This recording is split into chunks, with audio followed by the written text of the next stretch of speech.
జన్మ ముందా కర్మ ముందా అంటే కర్మను బట్టే జన్మ వస్తుంది. పెళ్ళైన పిల్ల ఇన్ని నోవులు పట్టాలి, అది చిత్రగుప్తుడు నోవును వస్తాడు. చిత్రగుప్తుడు చెప్పిన దాన్ని బట్టి బ్రహ్మదేవుడు రాస్తాడు. పుణ్యం కొద్దీ పురుషుడు, దానం కొద్దీ బిడ్డలు అంటారు. గాజుల గౌరి అంటే ఇదిగో చీర పెట్టారు, తినమ్మ వాయిను పుచ్చుకుంటున్నమ్మ. ఇచ్చేది ఎవరు? పార్వతీదేవి. పుచ్చుకునేది ఎవరు? గౌరీదేవి. తొలి రథసప్తమిలో నోవులు పట్టించి తీర్పించడం ఆనవాయితీ. చిత్రగుప్తుడు ఒకటి, సలసుక్కు ఒకటి, తౌణ్యం ఒకటి, పసుపు గౌరి ఒకటి, గాజుల గౌరి ఒకటి, తర్వాత 101 అరటిపండు నోవు ఒకటి, తర్వాత కైలాస గౌరి ఒకటి. ఇన్ని నోవులు పట్టించారు. గోంపటూరు తాతయ్య రెండో కోడల చేత ఇద్దరి చేత నోవులు తీర్పించారు. ఏ నోవులు? 9 నోవులు పట్టారంట. ప్రథమంగా ముందు ఏంటంటే రసప్తుల రోజుని చిత్రగుప్తుడు నోము పట్టి మనం ముందు పాలు పొంగించేసుకుంటే దానికి రథాలు, రేపళ్ళు పొద్దున మనం చేసినట్టుగా ఇవన్నీ చేస్తారు. బ్రాహ్మణులు వచ్చి విగ్రహ పూజ చేసి ఏ నోవులు పడతారో అని అడుగుతారు. ఇన్ని నోవులు అని చెప్తే మనం దాన్ని బట్టి ఆ కథ చెప్పి అక్షంతలు నెత్తి మీద వేసుకోమంటారు. తులుసుకోవట్లే ఇంటారు. అది పట్టినట్టు. ఒకవేళ ఏదైనా చిత్రగుప్తుడు నోవు అయితే ఆ వేళ ఫస్ట్ ముందు నొయ్యవలసింది ఏంటంటే చిత్రగుప్తుడు. అది కాకుండా 9 నోవులు కానీ 5 నోవులు కానీ 3 నోవులు కానీ పట్టాలి. ఒకే రోజు పడతారా? బ్రాహ్మలు మేమేమంటామంటే మోగదైనా 3 నోవులు పట్టాలంటే బ్రాహ్మలు అలా కాదు. మోగద నోవులు ఏం పడుతుందమ్మా, ముష్టిదైనా 3 నోవులు పట్టాలి అని చెబుతున్నారు ఆయన ఇందాక పొద్దుట. అందుకని నోవులు పట్టాలంటే ఇది పిల్లలు పెళ్ళి అయిన తర్వాత అంతకుముందు పిల్లల్ని పూజకడికి వాటికి స్నానాలు అవి వస్తాయని రానిచ్చేవారు కదా. పెద్దలే చెయ్యాలి పూజ అని ఉండేవారు. దాని ఆచారం పిల్లల్ని నేర్చుకోవాలి అనుకునేవారు. దాని విధానంగా పెళ్ళైన పిల్ల ఇన్ని నోవులు పట్టాలి, ఇన్ని తీర్చాలి అంటే చిత్రగుప్తుడు అంటే నువ్వు చేసిన పాపపుణ్య బాల్యం, యవ్వనం, కౌమార్యం, బాల్యం, యవ్వనం దాకా తల్లి తండ్రి ప్రార్థకర్మలాళ్ళ వల్ల ఏమొచ్చినా ఆడిదే బాధ్యత. తర్వాత యమనంలోకి అడుగుపెట్టిన తర్వాత పెళ్లి చేసిన తర్వాత అప్పుడు ఆవిడ పుణ్యం మొదలవుతుంది. అత్తోరింట్లో పుణ్యస్థానం సంపాదించుకోవడానికి పుట్టింటికాడి నుంచి పునాది వేస్తారు. అక్కడి నుంచి అది చిత్రగుప్తుడు నోవును వస్తారు. ఆ చిత్రగుప్తుడు నోవు ఏంటంటే యమధర్మరాజు దగ్గర చిత్రగుప్తుడు ఉంటాడు కదా, దానికి ఇంత ఎండాకు బంగారపుదే రాసిది కలంలా ఉంటుందన్నమాట. అది 5 కుంచాలు పట్టే గంప, కొత్త గంప, దానికి కట్లు లేకుండా ఉండాలి. దానికి పసుపు రాసి 5 కుంచాలు ఎడ్లు తొక్కని ఒడ్లని శామత 5 కుంచాలు ఒడ్లు ఆ తట్టలో పోస్తారు. పంచిల్సా పోటీ బ్రాహ్మణుడికి తుండు, ఒక జాకెట్ ముక్క పెడతారు. ఒక గుమ్మడి పండు, ఒక కొబ్బరి పండు, ఒక అరటిపళ్ళు అత్తం పెట్టి ఒక 500 కానీ 1000 రూపాయలు కానీ తోసిన దాన్ని బట్టి 500 తగ్గకుండా తాంబూలంతో సహా బ్రాహ్మల నోము పట్టిన తర్వాత ఈ సరస్వతమి సూర్య భగవానుడికి విఘ్నేశ్వరుడి పూజ, సూర్య భగవానుడి పూజ అయిపోయిన తర్వాత అప్పుడు ఈ నోవులు పెట్టి తీర్పిస్తారు. చిత్రగుప్తుడు అంటే నార్మల్గా మృత్యుగండాలు రాస్తూ ఉంటారు కదా. మృత్యుగండాలు రాస్తారు, పుణ్యం పాపం అన్నీ రాస్తాడు. అవన్నీ పోవడం, మృత్యుగండం లేకుండా ఉండడానికి ఆ పూజ చేస్తారా? కాదు, మృత్యుగండం లేకుండా ఉండటానికి ఆ పూజ కాదు. ఈ జీవి ఏ పాప పుణ్యాలు చేసిందో అంతా ఆయన చిట్టాలో రాసుకుంటాడు. ఈ పూజ ఎందుకు చేస్తారు అని చిత్రగుప్తుడికి ఆయనకి మనం ఈ పూజా ఫలితాన్ని మనం ఆయనకి ఇచ్చినట్టయితే, ఇప్పుడు మనం స్కూల్లో టీచర్ ఉంటుంది, గవర్నమెంట్ ఇస్తాం జీతం, ప్రైవేట్ స్కూల్ ఉంటుంది మనం ఇస్తాం. ఆయన ఇస్తేనే కదా మనకు నేర్పిది, మనది రాసుకునేది, మన పుట్టింది, వయసు అన్నీ రాసుకుంటాడు. ఊరు గ్రామాలుగా చిత్రగుప్తుడు కూడా అలా రాసుకుంటాడు అన్నమాట. ఈ జీవి బాల్యం, యవ్వనం అయిపోయింది, కౌమార్యంలోకి వచ్చింది. పెళ్ళి అయిన తర్వాత పుణ్యపాప ఫలితాలన్నీ కూడా ఆవిడకే చెందాలని అక్కడి నుంచి మొదలవుతుంది జీవి. ఆడపిల్లతోటే వంశాభివృద్ధి అవుతుంది. మగోడు ఆడదే అన్ని దాంపత్య జీవితాలు కలిసే వెళ్తాయి. అందుకని ఈ పుణ్యం ఫలితం, భర్త చేసిన పుణ్యం భార్యకి సగం పైన వచ్చేస్తుంది. భార్య చేసిన పుణ్యం రాదని అంటారు కానీ కుటుంబ పరంగా సౌఖ్యంగా తల్లి బిడ్డల క్షేమం కోరుకుంటుంది. కాబట్టి ఈవిడ పునాది అక్కడి నుంచి మొదలవుతుంది, పుణ్యపాపాలు లెక్కింపు. అందుకు చిత్రగుప్తుడు తీరుస్తారనమాట. ఆయన అక్కడి నుంచి ఈ అమ్మాయి చేసే పుణ్యాలు పాపాలు ఎలా జరుగుతుంది, జీవనోపాధి అంతా రాసుకుంటాడు. మళ్ళీ మనకి ఆఖరి టైం వచ్చి ఎన్నేళ్ళ ఆయుద్ధాయం ఉందో, బ్రహ్మదేవుడు ఎన్ని రాశాడో, బ్రహ్మదేవుడికి ఇష్టమో కాదు, విరోధం కాదు. పూర్వజన్మలో చేసిన పాపపుణ్యాలను బట్టే సాగు కూడా అక్కడ నిర్ణయం అవుతుంది. కాదమ్మమ్మ, ఇప్పుడు బ్రహ్మదేవుడే బ్రహ్మ రాసిన రాత అంటారు కదా, ఆయనే మనం ఏం పాపం చేయాలో, ఎక్కడ పుట్టాలో అన్నీ రాస్తే మళ్ళీ ఆయన చిత్రగుప్తుడు అవన్నీ లెక్కలు వేసుకుని ఆయన మనల్ని చంపేస్తే వీళ్ళిద్దరి మధ్యలో మనం ఆట బొమ్మలం కాదు. ఆట బొమ్మలు జగన్నాటక సూత్రధారి 84 కోట్ల జీవరాశులు సృష్టించాడు. ఆయన మనల్ని ఆడింతాడు అంతే. ఆయన మన బ్రహ్మదేవుడికి ఏంటి, ఈశ్వరుడికి ఏంటి, విష్ణువుకి ఏంటి మన ఇష్టమో కాదు, విరోధం కాదు. పుణ్యపాపాలు లెక్కించడానికి జీవరాశులు పుట్టి దాన్ని బట్టి పుణ్య ఫలితాన్ని సంపాదించుకున్న యమధర్మరాజు ధర్మంలో అతీతమైన పరుడు, ధర్మపరుడు. బ్రహ్మదేవుడు రాసిన దాన్ని బట్టే కదా మనం పాపం పుణ్యం చేస్తాం. నువ్వు అది వదిలేయి, నువ్వు స్కూల్కి వెళ్తున్నావు. స్కూల్కి వెళ్ళిన తర్వాత నువ్వు రాసిన దాన్ని బట్టే కదా హెడ్ మాస్టరు, టీచరు నువ్వు ఎన్ని మార్కులు వచ్చినాయి రాస్తారా. అలాగే ఈ జీవశేషం పాపకర్మలో జన్మ ఉందా కర్మ ఉందా అంటే కర్మను బట్టే జన్మ వస్తుంది. ఆ జన్మను బట్టి ఆయన రాస్తాడు. అంతేగాని నువ్వు వెళ్తా లారీ కింద పడిపో, నువ్వు చేసిన పుణ్యం తక్కువ, నువ్వు చేసింది ఇది తక్కువ, యానాదోళ్ళ ఇంట్లో పుట్టు, బ్రాహ్మణుడి ఇంట్లో పుట్టు, అది కాదు. పూర్వజన్మ కర్మ ఫల ప్రకారం ఆయన రాస్తాడు. ఇప్పుడు ప్రజెంట్ రాస్తారు.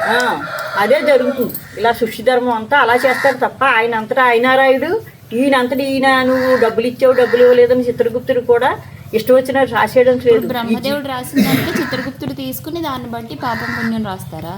చిత్రగుప్తుడు చెప్పిన దాన్ని బట్టి బ్రహ్మదేవుడు రాస్తాడు. ఇప్పుడు సూక్ష్మంగా చెబుతున్నాను, నేను పెద్ద తెలివైన దాన్ని కాదు, ఏదో నాకు నోటుకొచ్చి చెబుతున్నాను. మనం భీమవరం వెళ్ళాలంటే 50 రూపాయలు ఉండాలి. 50 రూపాయలు లేకుంటే 20 రూపాయలే మన దగ్గర ఉంటే బస్సు కంట్రాక్టర్ ఏం చేస్తాడు? డ్రైవర్ నడుపుతాడు. కంట్రాక్టర్ ఏం చేస్తాడు? ఎంపరోడ్రి కాడ దింపేస్తాడు. మన పుణ్యాన్ని బట్టి కూడా జీవి. అందుకనే మనం ఎన్ని డబ్బులు ఉన్నాయి ఎక్కడికి వెళ్ళాలో మన జీవికే వదిలేస్తారు తప్ప వాళ్ళు రాసేరేమి. నువ్వు రాజుల ఇంట్లో పుట్టాలా, యానాదుల ఇంట్లో పుట్టాలా, బ్రాహ్మణుడి ఇంట్లో పుట్టాలా, అందంగా పుట్టాలా, ఇంకోటి. ఇప్పుడు పుణ్యం కొద్దీ పురుషుడు, దానం కొద్దీ బిడ్డలు అంటారు. మన ఇంట్లో ఒక పండు ఫలం ఉందనుకో, మంచిది మనం తినేసి పుచ్చిది ఇవ్వకూడదు. మంచిది ఒక బ్రాహ్మణుడికో ఓ ముత్తైదు ఉప్పు ఇవ్వాలి. దాన్ని బట్టి ఏమంటాడు? దానం కొద్ది బిడ్డలు. అప్పుడు నీకు బిడ్డలు పుట్టినప్పుడు గుమ్మడి కొద్ది లాంటి మంచి అందమైన పిల్లలు పుడతారు. నువ్వు మంచిది తినేసి పుచ్చు సచ్చి పెట్టావు, జ్ఞానమరుడో శైలేనుడో ఇంకోటో. కానీ కర్మ కూడా ఉంటుంది కదా. నువ్వు తల్లివై ఉన్నప్పటికైనా బిడ్డల ఎందుకు కర్మ నువ్వు అనుభవించాలంటే నీకు కుంటోడో గుడ్డోడో ఇంకోడో పుడతాడు. పుణ్యం కొద్దీ పురుషుడు. పుణ్యం మంచి చేస్తే దొరికి భర్త మంచోడు దొరుకుతాడు. అది పువ్వులు పుణ్యశ్రీ పెట్టుకోవాలి. ఎవరికైనా మంచి పువ్వులు దానంగా ఇచ్చుకోవాలి, దేవుడికైనా ఇవ్వాలి. ఇప్పుడు మన చెట్టు మందార పువ్వుకి వస్తున్నాం. అవి అన్ని మందార పువ్వులు దేవుడికే పట్టుకెళ్ళాలని మనకు వస్తూ ఉంటాం. ఆ కోసి పువ్వు ఏం చేస్తుంది? ఒకటి కిందడిపోతుంది. దానికి దేవుడికి చేరి యోగం లేదు, కిందడిపోతుంది. అదే ఒకటి ఏం చేస్తుంది? బాగుందని జట్లోకి వెళ్తుంది, ఒకటి నాయనిదని జట్లోకి వెళ్తుంది. అలాంటి సృష్టి నడుపుతున్నారు బ్రహ్మ విష్ణు మహేశ్వరుడు సూర్యచంద్రుడు. అంటే ఈ జన్మలో చేసిన పుణ్యం వచ్చే జన్మలో పనికొస్తుంది. పనికొస్తుంది అంతే. గత జన్మ సంచితం అంటారు. గత జన్మ సంచితాన్ని బట్టి ఇప్పుడు నేను ఇలా ఉన్నానంటే గత జన్మలో ఏం చేసుకొచ్చాను, ఎన్నో కర్మలు తెచ్చుకున్నాను, అవి అనుభవించేయాలంతే. పుణ్యమైనా అంతే. క్షీణే పుణ్యం క్షీణే పాపం. పుణ్యం చేస్తే 3 ఇంతలే, పాపం చేస్తే 7 ఇంతలు వస్తుంది. అది పిల్ల తరంతరం తగులుతుంది అంటారు. అందుకనే సంవత్సరంలో ఇన్ని రకాల పూజలు ఇన్ని రకాలు ఇచ్చి భగవంతుడే మనకు అన్నీ ఇస్తున్నాడు. అవి ఇచ్చిన దాన్ని ఆయన మర్చిపోకుండా మనం సంవత్సరంలో వచ్చే పూజలు పుణ్యాలు కళ్ళతోటి ఏమోని రామాయణం అని ఇదని భాగవతం అని నాలుగుతోటి స్వరిస్తూ మంచిగా ఉంటూ మంచిగా మాట్లాడుతూ మంచిగా చేస్తూ మంచిగా తెలుసుకుంటూ ఉంటే దాన్ని బట్టి ఫలితం వస్తుంది. జిన్నూరు నాన్నగారు చెప్పారు, కర్మం ఉందా జన్మం ఉందా అంటే కర్మను బట్టే జన్మ వస్తుందని కొంతమంది ఆన్సర్ని అడిగారు. కర్మను బట్టే జన్మ వస్తుంది. ఈ వాళ్ళ పాపం పాకి వాళ్ళు అలాగే ఎందుకు పుట్టాలి? వాళ్ళు అనుకుంటారు కదా మళ్ళీ పుట్టాలని. బ్రాహ్మణుల్లో పుడితే ఎంత బాగుండో, నీసు మాంసాలు తినకపోయినా మంచి వాక్కు మంచి మాట ఇస్తారంట. అవి మహావిష్ణువు మిగతా బ్రహ్మదేవుడు ఇందులోంచి పుట్టినోళ్ళు బ్రహ్మదేవుడు. ఈ కులాలన్నీ లేవు ఒకటే అని కొన్ని గ్రంథాలు సైన్స్లో అనేక రకాలు చెబుతాయి, గ్రంథాలు అనేక చెబుతాయి, భాగవతం అంతే చెబుతుంది. అవన్నీ నేను చెప్పేటంత గొప్పదాన్ని కాదు. నేను ఒక సంసారం ఇదేటువంటి సంసారం అంటే సంసారం ఏంటంటే సామాన్య స్త్రీని అమ్మమ్మలో తాతయ్య దగ్గర నుంచి ఇంత తెచ్చుకున్నదాన్ని. నేను పూజలు పునస్కారాలు అంటే మనం మజ్జిగ అన్నం తినాలి, పెరిగేసుకుని అన్నం తినాలి. ఆ తినాలంటే అది దిగాలంటే ఏముండాలి? మజ్జిగ అన్నంలో ఆవకాయ ముక్క నంచుకున్నట్టుగా భగవంతుడిని ఈ రోజు 24 గంటల్లో ఒకసారైనా ఆలయానికి వెళ్ళి కాళ్ళు ఉన్నాయి. నకసిక పర్యంతం మహావిష్ణువు ఉన్నాడు. హరి చేతులు ఎందుకు వచ్చినాయి పని? హరిచేతులు కాదా? హరిచేతులు అది 2 సార్లు అనుకుంటే హరే కదా. హరికాళ్ళు అరిచేతులు అంటాం. అది పదం ఏంటంటే హరిచేతులు హరికాళ్ళు. అప్పుడు మనం చుట్టాలు ఎవరిని వచ్చేవాడికి చెమ్ముడు నీళ్ళు ఇస్తే ఈ అరికాళ్ళ మీద వేసుకుని బయట నుంచి వచ్చి మలినము పోతుంది. ఇది సహస్రానానికి ఇక్కడ చల్లబడుతుంది. ఈ కాళ్ళ మీద నీళ్ళు వేసుకునేది ఇక్కడ చల్లబడుతుంది. గాజుల గౌరి అంటే ఇదిగో చీర పెట్టారు, ఈ జాకెట్ పెట్టారు, తలలో పువ్వులు, బొట్టు కాటిక, మాకు తలంటి నీళ్ళు వేసి చేతుల నిండా గాజులు వేసి కాళ్ళకి పసుపు రాసి ఈ చీర జాకెట్టు ఇచ్చి గాజులు గౌరి అనమాట. పంచపక్ష పరమాణాలు భోజనాలు అంటే గారెలు, పులిహోర, పొంగలి, 2 రకాల పచ్చళ్ళు, 2 రకాల పుచ్చులతోటి మాకు అరిటాకు వేసి భోజనం పెట్టి ఆ కోడలు ఇస్తేనమ్మ వాయినం పుచ్చుకుంటున్నమ్మ. ఇచ్చేది ఎవరు? పార్వతీదేవి. పుచ్చుకునేది ఎవరు? గౌరీదేవి. అవతారాలు ఎన్నో వచ్చినాయి ఆవిడ. హేమవంతుడి కూతురని, పార్వతీదేవి అని, ఐమావతి అని ఎన్నో పేర్లు. మరి అవతార దక్షయజ్ఞం కానించి ఆవిడ పుట్టిన కానించి తిరుగుతానే ఉంది కదా ఆవిడ కూడా. ఏ నోవులైనా సరే ఆవిడకే చెందుతాయి. కైలాస్ గారు అని గాజుల గౌరి మేము ఆ 2 కోడళ్ళ చేత మేము పెద్దోళ్ళు కానీ పక్క నుంచి వాళ్ళందరూ కలిదిండేవారు. ఒకే కుటుంబంలో వాళ్ళు ఒకే గోత్రానికి ఇవ్వకూడదు. అందుకని కాంతమామని నన్ను ప్యాకేజీ వెళ్ళి నువ్వు ఇంటికి వచ్చాను. నేను 2 సంవత్సరాల క్రితం 7 శాతం నోయించింది. పొద్దున్న మొదలెడితే సాయంత్రానికి అయినాయి 5 నువ్వులు, ఈవిడి 9 నువ్వులు. చల్లతో మా అమ్మగారు నాకు 5 నువ్వులు పట్టించారు. అప్పుడు నాకు 12 ఏటని పెళ్ళైనా తొలి రసత్తు రోజుని పట్టించేసేవారు. అప్పుడు ఆ తొలి రసత్తు రోజుని తప్ప ఇంకెప్పుడు కూడా ఈ నువ్వులు పట్టడానికి వీలు లేదు. పెళ్ళయ్యాక అమ్మాయికి పెళ్ళయిన తర్వాత తొలి రథసప్తమిలో నోవులు పట్టించి తీర్పించడం ఆనవాయితీ. ఒకసారి ఈ మన ఇంట్లో తాతలో మామలో ఎవరో పోయారు రథసప్తమి టైంలోని, ఇంట్లో మనకు కూడదు. అప్పుడు ఏం చేస్తారు? 3వ సంవత్సరాన్ని పట్టించారు, 2వ సంవత్సరాన్ని పట్టించారు, 3వ సంవత్సరాన్ని పట్టిస్తారు. కొంతమంది ఇప్పుడు 25 సంవత్సరాలకి మా అమ్మాయిలకి నేను పట్టించాను, 25-30 సంవత్సరాలకి.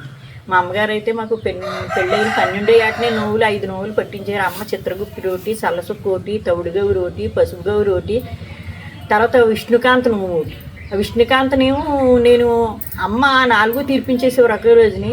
అమ్మ పోయారు. తర్వాత నేను దేశాలు పెట్టుకున్నట్టు పిల్లలతోటి సంతానంతో నేను వదిలేసాను. అప్పుడు చానాళ్ళు గుర్తొచ్చింది, ప్రతి రసప్తానికి గుర్తొచ్చింది. 38 సంవత్సరాలకే విష్ణుకాంతను పట్టుకెళ్ళి పొడగట్ల పిల్లో తీర్చింది. ఏంటంటే ఆ విష్ణుకాంత పూలు మహావిష్ణువుకి ఇష్టం. ఆ నీలంగా ఉంటాయి, తల మీద వేసుకుంటారు, విష్ణువుకి ఇస్తూ ఉంటారు. ఆ విష్ణుకాంత చెట్టు వేసి పెంచి 16 జోడాలంటే 32 గారెలు ఆవునెయ్యితోటి వండి తీర్చాలన్నమాట. అలా పొడగట్ల పిల్ల అప్పటికి తీర్చాను. 108 రోజులు ఉంటాయి. ఎవళ్ళు ఎంత చేయి తగ్గవాళ్ళు అంత క్లాస్గా తీసుకోవచ్చు. ఇవిడేమో నేను చిత్రగుప్తి ఒకటి, సల్లసుక్కు ఒకటి, తౌడును ఒకటి, పసుపు గౌరి ఒకటి, గాజుల గౌరి ఒకటి, తర్వాత 101 అరటిపండు నోవు ఒకటి, తర్వాత కైలాస గౌరి ఒకటి, ఇన్ని నోవులు పట్టించారు. గుమ్మడి నోవు ఒకటి. ఇంక ఉన్న నోవులు కైలాస గౌరి మహాశివరాత్రి రోజుని ఈశ్వరుడి గుళ్ళో అందరూ వెళ్తారు కాబట్టి ఆ ఈశ్వరుడి గుళ్ళోకి అందరికీ ఎడసేర పెడసేర పెట్టి అమ్మాయి చేత మాట్లాడించుకుంటా 5 గుంచాల కుంకుమ, 5 గుంచాల పసుపు, 101 అరటిపండు వేరే నోవు అది. ఇందులోకేమోని లక్కజోళ్ళు వేసి, నల్లపూసలు వేసి, 2 గాజులు వేసి, పసుపు ఉండ పెట్టి అవి కవర్లో పెట్టి అప్పుడు ఆ ఈశ్వరుడికి పార్వతీదేవికి బట్టలు ఇచ్చి, ఆ అర్చక స్వాములకి బట్టలు ఇచ్చి, అప్పుడు ఆ ఈశ్వరుడి దగ్గర నుంచి ఈ 5 కుంచాల కుంకుమలోకి పసుపులోకి దారం కట్టి పూజ చేయించి ఆ నోవులు తీర్పిస్తారు. ఇది కైలాస గౌరి నోవు. వినదగుని ఎవ్వరు చెప్పినా వినినంతనే వేగపడుగు విశ్వధాభిరామ వినురవేమ. ఏదైనా ట్రాఫిక్ వచ్చినప్పుడు అవి మాట్లాడుకోవడం అంతే తప్పు. కానీ ఎవరైనా అడిగి ఏంటి మామ అంటే ఈ చెప్పడం నాకు తెలుసున్నది నేను చెప్తాను, వాళ్ళకి తెలుసున్నది వాళ్ళు చెప్తాను. పిల్లలు చెప్పినా నేను ఆలకించాను, పెద్దోళ్ళు చెప్పినా ఆలకించాను.